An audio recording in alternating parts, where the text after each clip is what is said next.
आज जुम्मतुल मुबारक और मोमिनों के लिए ईद का दिन। हज़रत मोहतरम अल्लाह का ख़ास फजल हुआ कि उसने हमें माह रमज़ान की बाबरकत सादतें अता फरमाई और खुश नसीब लोग वो हुए जिन्होंने माह मुबारक की सादत व बरकतों को के अंदर खूब नेकियां की हैं और अपने दामन के अंदर ज़्यादा से ज़्यादा नेकी जमा करने की कोशिशें की हैं। खुशनसीब लोग तो वो हैं, जैसा कि हदीस के अंदर आता है कि नबी पाक सल्लल्लाहु अलैहि वसल्लम मिंबर पर जलवा गर हुए। आपने मिंबर की पहली सीढ़ी पर कदम रखा तो आपने फरमाया आमीन।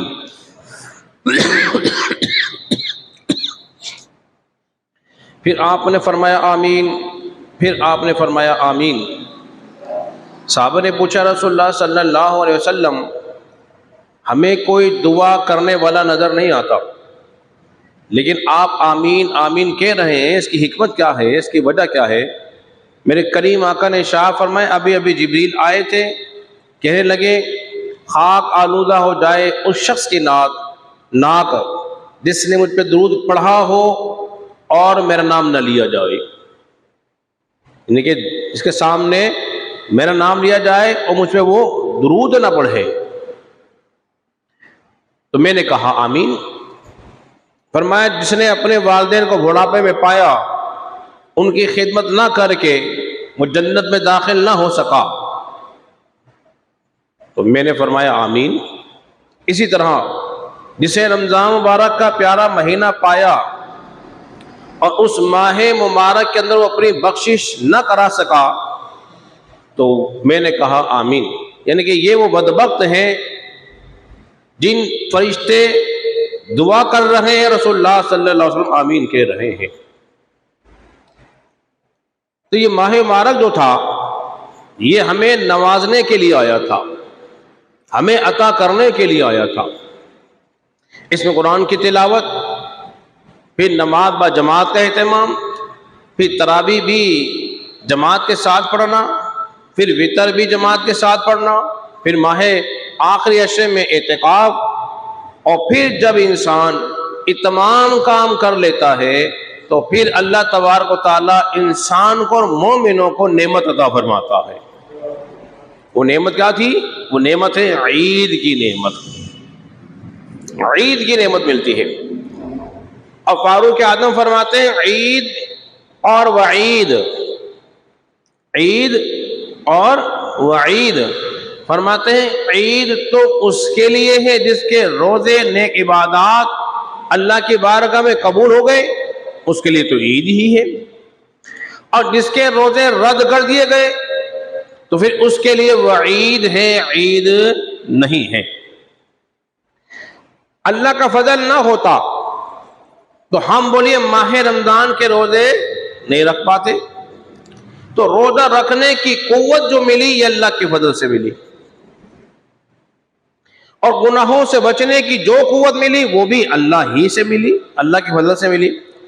इसी तरह माल खर्च करने की दिल में जो वुसअत पैदा हुई ये भी अल्लाह के फजल से हुई। फिर कुरान पढ़ने और सुनने की जो सादतें मिली है ये भी अल्लाह के फजल से मिली है। तो अल्लाह फरमाता है जब तुम्हें मेरा फजल मिल जाए और नेमत मिल जाए, उसके मिलने पे खूब खुशियां मनानी चाहिए। ये नेमत के मिलने पर अल्लाह तेरा शुक्र है कि उन्हें मुझे रोजा रखने की तौफीक भी दी। रोजा रखने के बाद नमाज मैंने जमात से अदा की, मैंने कुरान की तिलावत भी की, मैंने जिक्रुल्लाह भी किया, मैं गुनाहों से बचा। तो अब ये अल्लाह का फजल हुआ है, उस नेमत पर, उस फजल के मिलने पे खुशी भी मनाई जाए और सजदा शुक्र भी अदा किया जाए।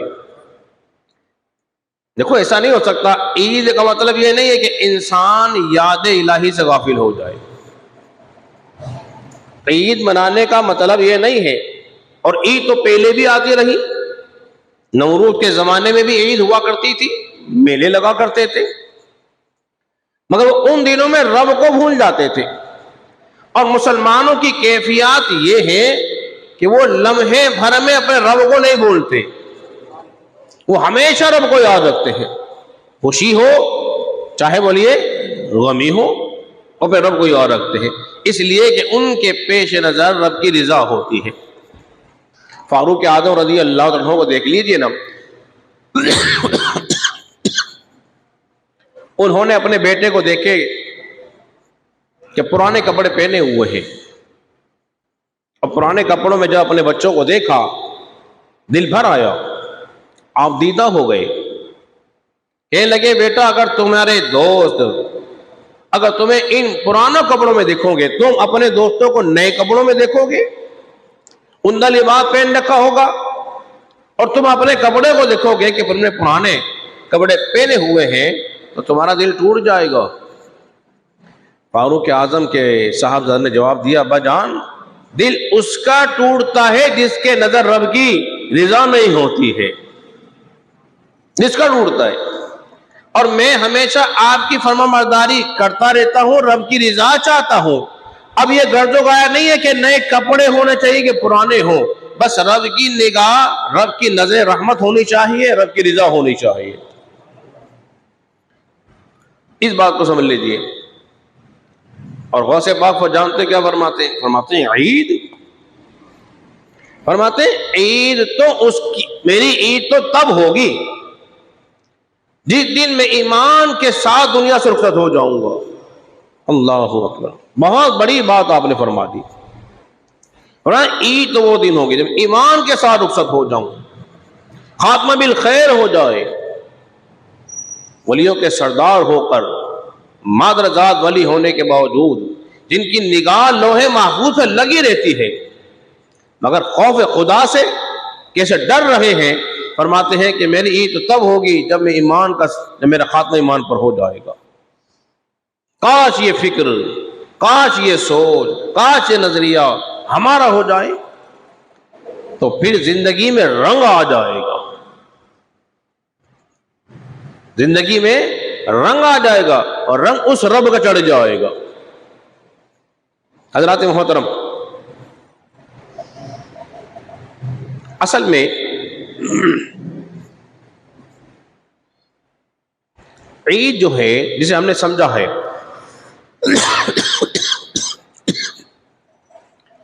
वो नए नए लिबास पहनने, उम्दा खाना खाने, महफिलों में जाने का नाम ईद बोलिए नहीं है।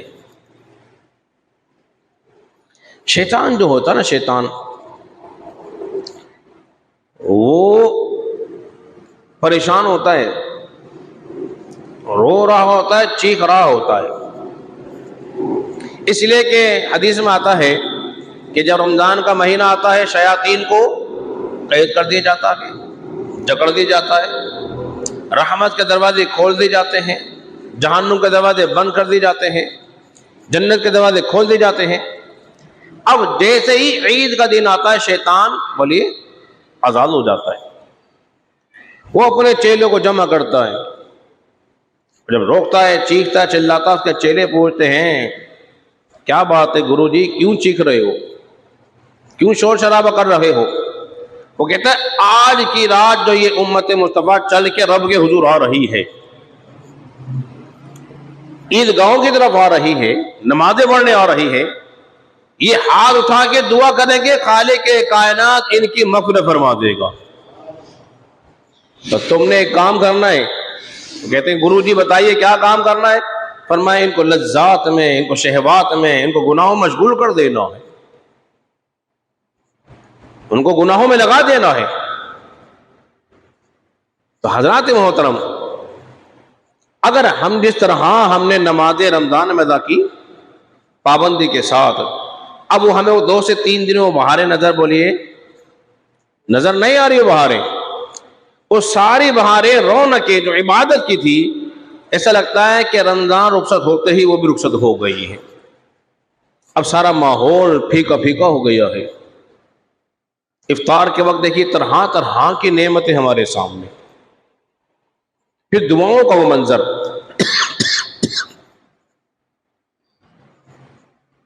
फिर दुआ को जिस तरह एहतमाम इफ्तार के वक्त दुआओं में होता था, आम दिनों में ऐसा एहतमाम बोलिए नहीं हो पाता है। तो काश ऐसा, तभी तो मेरे आका ने इरशाद फरमाया था, अगर तुम जान लेते रमजान में क्या कुछ है, तुम तमन्ना करते काश सारा साल रमजान ही होता, रमजान ही होता। और इंसान की कैफियत को भी अल्लाह तबारक व तआला ने खूब बयान फरमाया है। इंसानी कैफियत को अल्लाह ने बयान फरमाया। किस तरह बयान फरमाया है?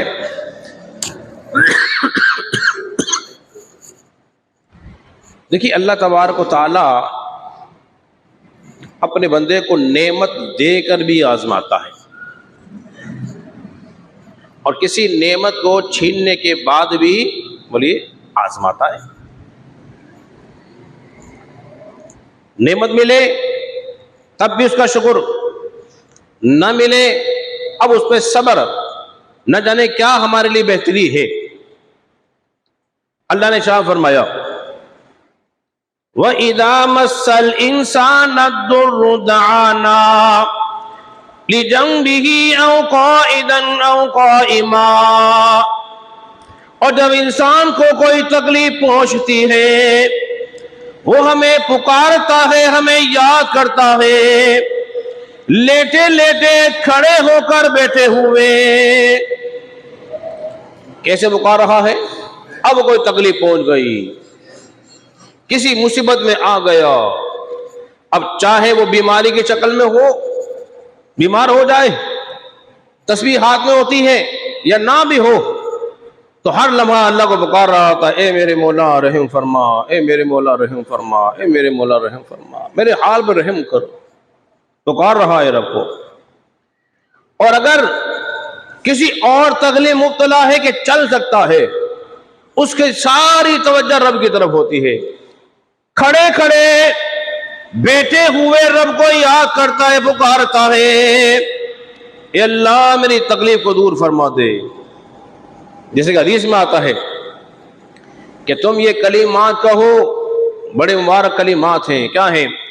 अल्लाहुम्मा गफिरली, ए अल्लाह मेरी मग़फ़िरत फरमा दे।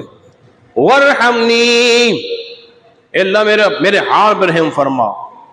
वहदिनी, मुझे हिदायत दे। वरज़ुक़नी, मुझे रिस्क दे। वआफ़िनी, मुझे आफियत में रख। नबी पाक सल्लल्लाहु अलैहि वसल्लम इन कलिमात को दोनों सजदों के दरमियान पढ़ा करते थे। अल्लाहुम्मा गफिरली वरहमनी वहदिनी वआफ़िनी वरज़ुक़नी। ऐसे मुबारक कलिमात जिन्होंने इस कलिमात को दोनों सजदों के दरमियान पढ़ना शुरू किया, खालिक के कायनात उसकी मग़फ़िरत भी फरमाएगा, उसे हिदायत भी देगा, उसे आफियत में भी रखेगा और साथ साथ उसको रिस्क जैसी दौलत भी अता फरमाएगा।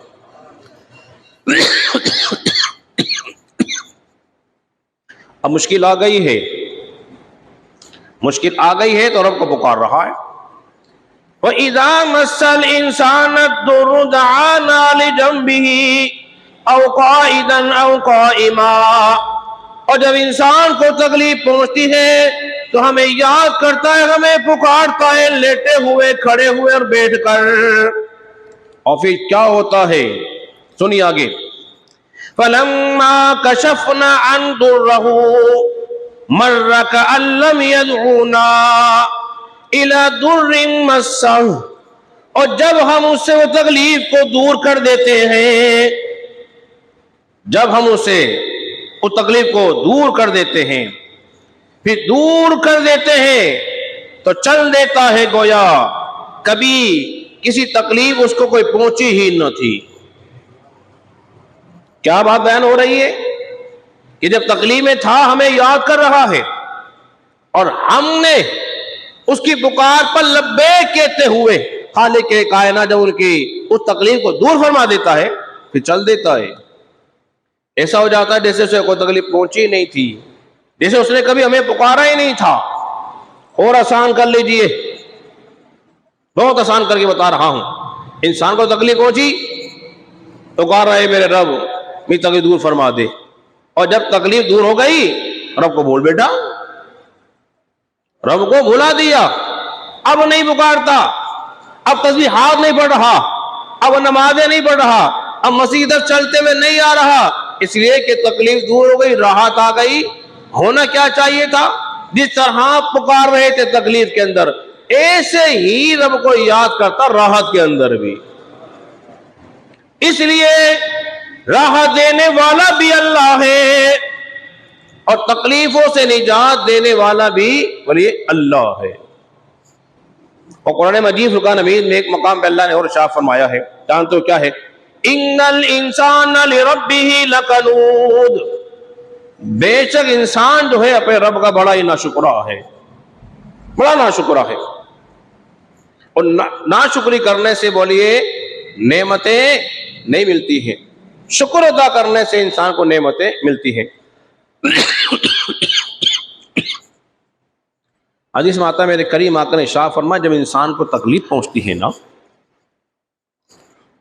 और उसको कांटा भी चुभ जाता है,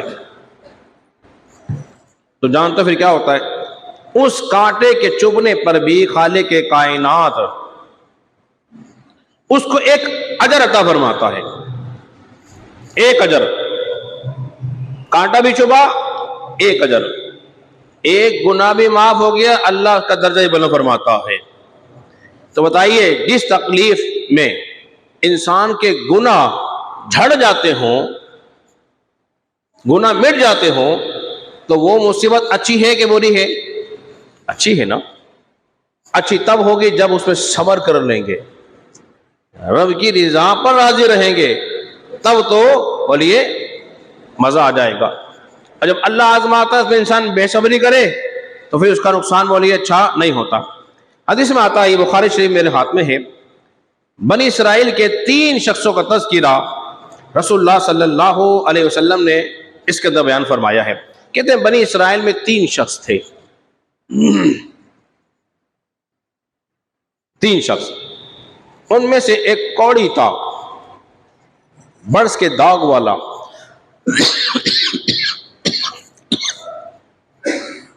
एक गंजा था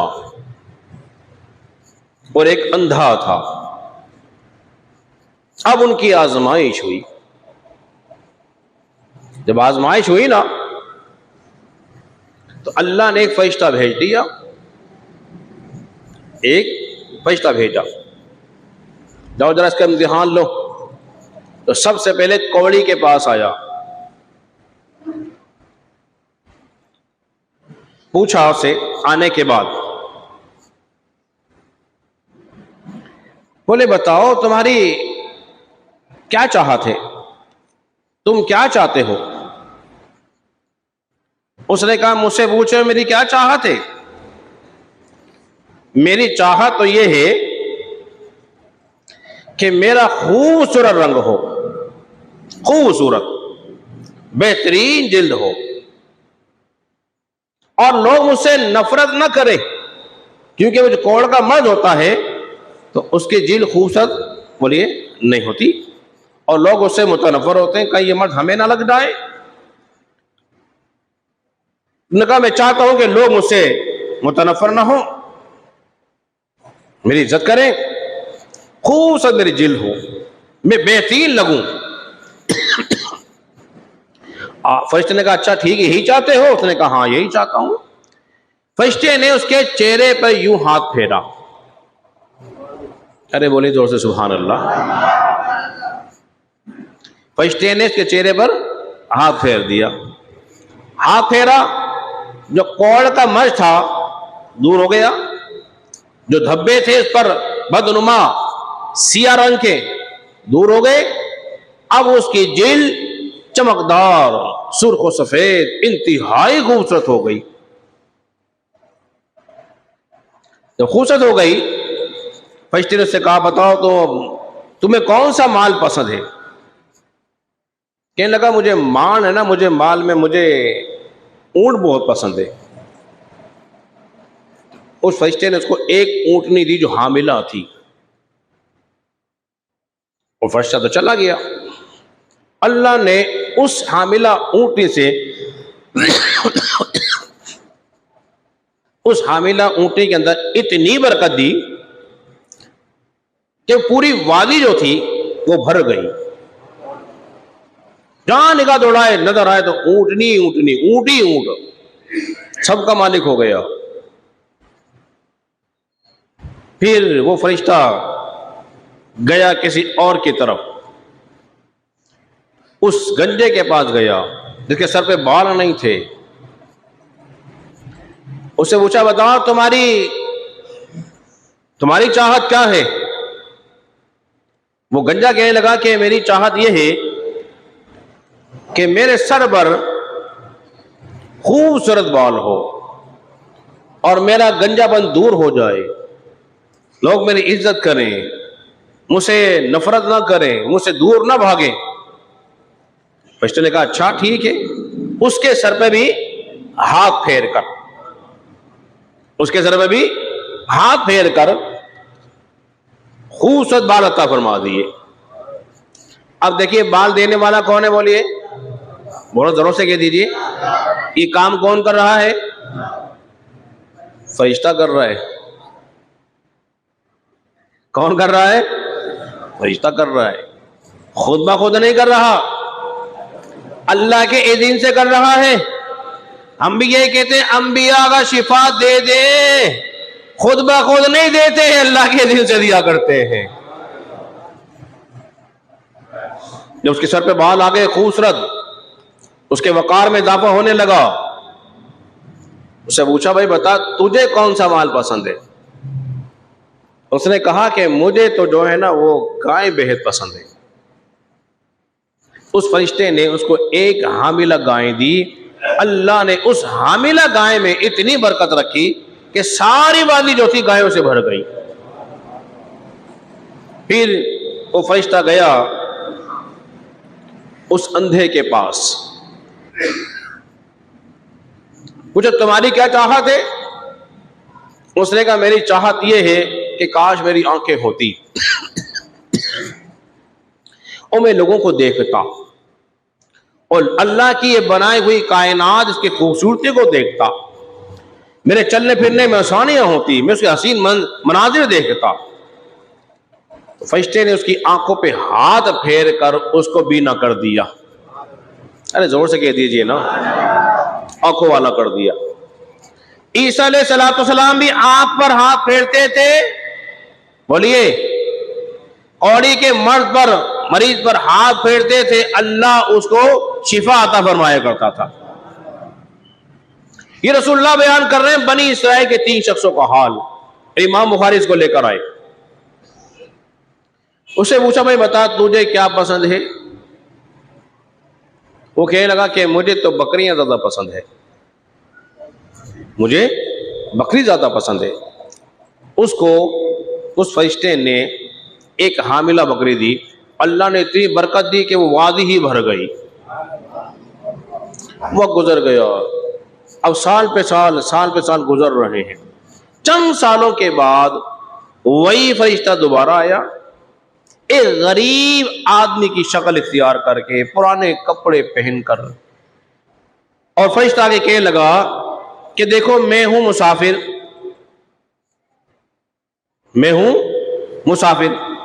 मेरे पास खाने को गिज़ा नहीं है और पहनने को उम्दा कपड़ा भी नहीं है और मेरे पास ज्यादा राह भी नहीं है कि मैं अपने घर तक पहुंच जाऊं। अल्लाह ने तुम्हें बड़ा माल दिया है, तो लिहाजा ऐसा करो कि कुछ मुझे दे दो। ये इतनी सारी तुम्हारी वादी भरी हुई है ऊंटों से, एक ऊंट मुझे दे दो। उसने उसको देने से इनकार किया। क्या किया? इनकार किया। फरिश्ता कहने लगा कि मुझे लगता है कि तुम पहले कौड़ी थे ना, तुम्हारी शक्ल सूरत पहले ऐसी तो ना थी। उसने कहा ये तो शुरू से ऐसी ही है। फरिश्ता कहने लगा तुम पहले गरीब आदमी थे ना? कहने लगा ये माल तो मुझे मेरे बाप दादाओं की विरासत में मिला है। अब अल्लाह का शुक्र अदा करना चाहिए था ना। क्या कर रहा है? नाशुक्री, नेमत जो से मिली उसका इनकार कर रहा है। फरिश्ते ने फिर दुआ दी, अगर तू झूठ बोले फिर अल्लाह तुझे तेरी असल हालत पे कर दे। क्या हुआ? झूठ का अजाब क्या हुआ कि असल हालत पे लौट आया, माल भी ज़ाया हो गया। फिर उस गंजे के पास आया, वही सवाल किया, उसने कहा तेरे बड़े खूबसूरत बाल, लोग बड़ी तेरी तारीफ करते हैं तेरे बालों की, अल्लाह ने तुझे बड़ा माल दिया है, देख मैं मुसाफिर हूं, गरीब आदमी हूं, मुझे कुछ दे दे। उसने कहा चल चल अपना काम कर, जिस तरह हम कहते हैं जा भाई जा। तो फरिश्ता कहने लगा मैं तुम्हें पहचान रहा हूं, तुम पहले गंजे थे, अल्लाह ने तुम्हें बाल दिए, माल दे दिया। उसने भी ऐसी बातें की। फरिश्ते ने फिर उससे कहा अगर तुम झूठ बोलो फिर अल्लाह तुम्हें पहली हालत पर लौटा दे। तो उसके बाल भी खत्म और माल भी खत्म। अब रह गया तीसरा। कौन था वो? नाबीना था। उस नाबीना के पास गए, कहने लगे मैं बड़ा गरीब आदमी हूं, दूर से आया हूं चलकर, मुझे हाजत है। उसने कहा ठीक है ऐसा करो, जो तुम लेना चाहते हो तुम ले लो, जो लेना चाहते हो ले लो। बोले तुम पहले नाबीना थे ना? उसने कहा हाँ मैं पहले गरीब आदमी था, मेरी आंखें नहीं थी देखने को, अल्लाह का शुक्र हुआ, फजल हुआ, उसने मुझे देखने को आंखें दी। गरीब आदमी था, अल्लाह ने इतना माल मुझे दिया है कि वादी भरी भरी है, तुम जितना माल चाहे। अब एक बकरी की बात नहीं हो रही। और सुनो, अब चूंकि अल्लाह ने कसीर दिया था, अभी बताया जा रहा है जब अल्लाह की राह में देने की बारी आए ना, तो फिर ऐसे दो जैसे रब ने तुम्हें दिया है। कैसे देंगे? ऐसे देंगे जैसे अल्लाह ने तुम्हें दिया है। फरमाया जितना चाहे लेना चाहते ले जाओ, कोई परवाह नहीं। फरिश्ता कहने लगा मैं तो तुम्हारी आजमाइश के लिए आया था, अपना माल अपने पास रखो, अल्लाह तबारक व तआला तुम्हारे माल में और मज़ीद बरकतें अता फरमाए। तो याद हज़रात गिरामी, उस कैफियत में नहीं रहना चाहिए। तकलीफ आए तो रब को पुकार लिया, तकलीफ दूर हो जाए तो रब को भुला दिया, बल्कि हर लम्हा अल्लाह को याद करते रहना चाहिए, ताकि अल्लाह की रहमतें नेमतें मुसलसल तुम हज़ा को मिलती रहेंगी। अल्लाह रब्बुल इज़्ज़त के बारे में दुआ करें, खालिक़ कायनात।